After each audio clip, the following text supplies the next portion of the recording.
Now, in continuing with our book review videos, we've mentioned before that there's different types of publications. There's textbook type publications, there's auction house catalogs, there's museum exhibition catalogs, there's private collection publications, which are quite common, and sometimes they're accompanied by an exhibition at a museum, or they're traveling to two or more museums. Now, what we're going to talk about now is a publication called Worlds of Transformation, Tibetan Art of Wisdom and Compassion. And this is a little bit of a continuation of the Wisdom and Compassion publication that was done by Bob or Robert Thurman. Now, the original book, Wisdom and Compassion, was done in the early 90s. Now, this publication of Worlds of Transformation, done by Robert Thurman and Marylin Rhie, this was published in 1999, and it focuses on one single collection. It's a collection of Shelley and Donald Rubin, and it deals with two parts, actually, we can say. There's two collections involved here. It's the Shelley and Donald Rubin personal collection, and then the Shelley and Donald Rubin Foundation collection. So we actually have two different collections. One is a not-for-profit foundation that controlled it, and then the other one was the personal art of Shelley and Donald Rubin. And this publication mixes the two collections together in one large publication.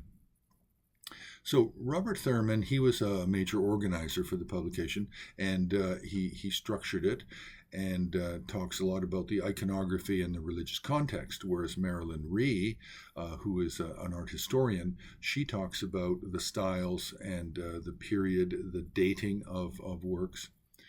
So the layout of this publication actually is, there's a few articles in the beginning.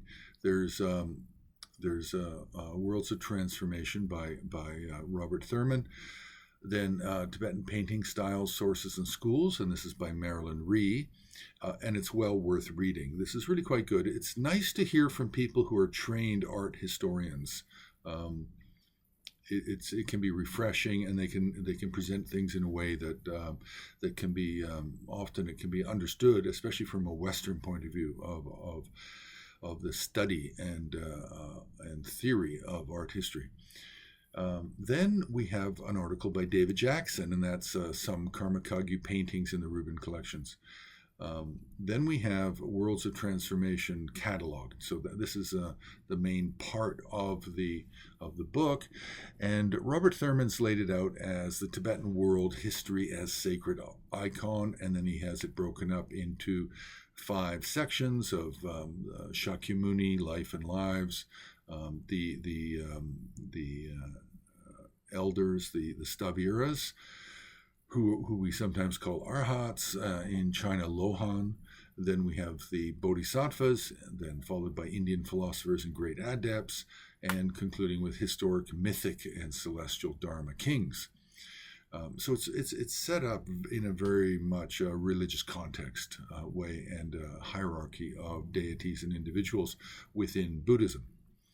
But it's not all Buddhism. There's actually a Tompa Shenrap, a founder of the Bun religion, actually slipped into the first section on Shakyamuni, life and lives. So there's actually a secret hidden Tompa Shenrap painting between the covers of this book. Now, then there's another large section, and it's the 4 orders, their archetype, deities, and protectors, and then it's broken up into what are referred to as the 4 traditions, or the 4 schools of Tibetan Buddhism, which are Nyingma, Sakya, Kagyu, and Gelug, and looking at the unique features of each of these traditions, and so basically the unique features in art, which will relate to essentially these what are being referred to here as archetypal deities, and unique protectors for each of the 4 traditions. Then the last of the main sections here is transforming the world, and then it's really a look at at the world at large and celestial visions. So what that has to do with is pure vision ways of looking at the world and the universe around this world, as well as mandalas. And then that's followed by some appendices, glossary, bibliography, index. So this book is specific to the Shelley and Donald Rubin private collection or personal collection and the Shelley and Donald Rubin Foundation. Now, what you need to know is that the Shelley and Donald Rubin Foundation gifted all of their art to the Rubin Museum of Art in 2003. So this art collection of the Shelley and Donald Rubin Foundation no longer exists. It is now incorporated and part of the Rubin Museum collection. But it's still a very useful book to understand more of a religious context way of structuring a large collection.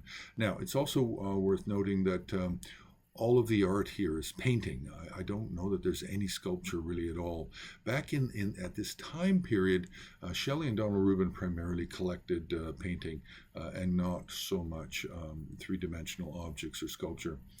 So we'll leave it there. You can press like, you can subscribe, you can join Horror on Patreon, which is very important for us because that's how we fund what we do. That's how we pay for cloud storage. That's how we pay for security updates for our software and network that we run. And you can also make a donation on the homepage of Himalayan Art Resources.